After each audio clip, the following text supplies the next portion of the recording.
नमस्कार दोस्तों, मेरा नाम है रविंद्र और आज हम बात करेंगे निजता यानी प्राइवेसी और निजता यानी प्राइवेसी के अधिकार पर।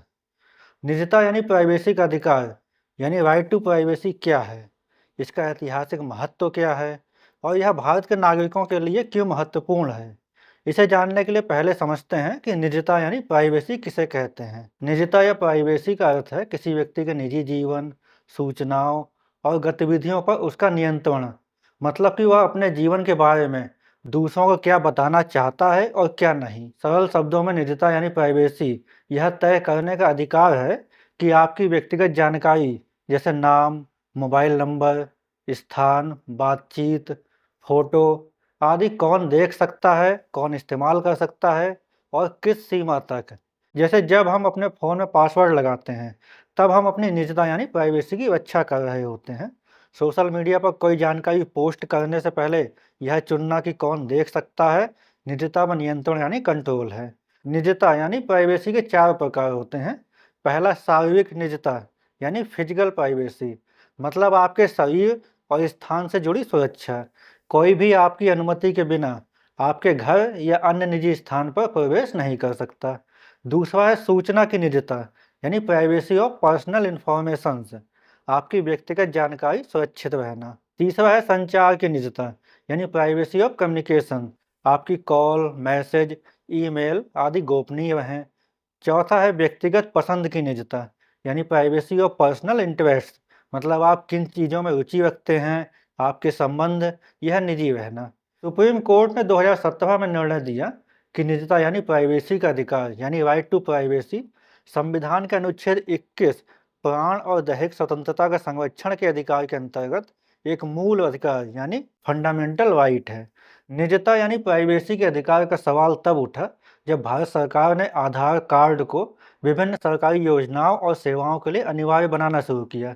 तब कई लोगों ने इस पर यह कहते हुए आपत्ति जताई कि आधार के माध्यम से सरकार नागरिकों की व्यक्तिगत जानकारी एकत्र कर रही है, जिससे निजता यानी प्राइवेसी का उल्लंघन हो सकता है। इसी संदर्भ में पूर्व जज के.एस. पुट्टुस्वामी ने सुप्रीम कोर्ट में एक याचिका दाखिल की। याचिका पर विचार करते समय सुप्रीम कोर्ट ने इस केस में मूल प्रश्न उठाया कि क्या निजता यानी प्राइवेसी भारतीय संविधान के तहत एक मूल अधिकार है। इस सवाल के जवाब के लिए 9 जजों की संविधान पीठ गठित की गई।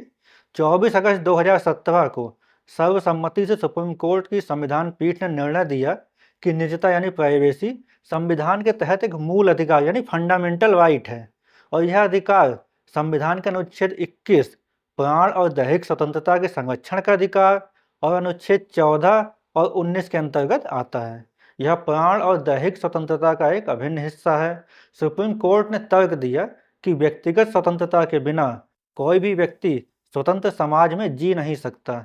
आज के डिजिटल युग में नागरिकों की डेटा सुरक्षा, सूचना गोपनीयता और व्यक्तिगत निर्णय की स्वतंत्रता महत्वपूर्ण है। निर्णय में कहा गया है कि निजता यानी प्राइवेसी का उल्लंघन तभी किया जा सकता है जब कोई कानून हो, वह कानून किसी वैध उद्देश्य के लिए हो और वह आवश्यकता और आनुपातिकता की कसौटी पर खरा उतरे। इस फैसले के बाद आधार की अनिवार्यता पर सवाल उठे और बाद में 2018 में सुप्रीम कोर्ट ने कहा कि आधार को हर जगह अनिवार्य नहीं किया जा सकता। सरकार को नागरिकों के व्यक्तिगत डेटा की रक्षा के लिए कानून बनाने की दिशा में कदम उठाने पड़े। इसी के परिणाम स्वरूप digital personal data protection act 2023 बना। अब हर ऐसा सरकारी या निजी कदम जो व्यक्ति की निजता यानी प्राइवेसी पर असर डालता है, उसे संविधान की कसौटी पर परखा जा सकता है। निजता यानी प्राइवेसी के अधिकार 2017 का फैसला भारत के लोकतंत्र में व्यक्ति की गरिमा, स्वतंत्रता और अधिकारों की रक्षा के लिए एक ऐतिहासिक कदम था। इसने यह सुनिश्चित किया कि भारत में हर नागरिक की स्वतंत्रता और सम्मान को संविधान द्वारा पूर्ण सुरक्षा प्राप्त हो। तो दोस्तों, वीडियो अच्छी लगी हो तो वीडियो को लाइक करिए, कमेंट करिए और फिलॉसफर रवि चैनल को सब्सक्राइब करिए। मिलते हैं एक नए वीडियो में एक नए विचार के साथ। धन्यवाद, नमस्कार।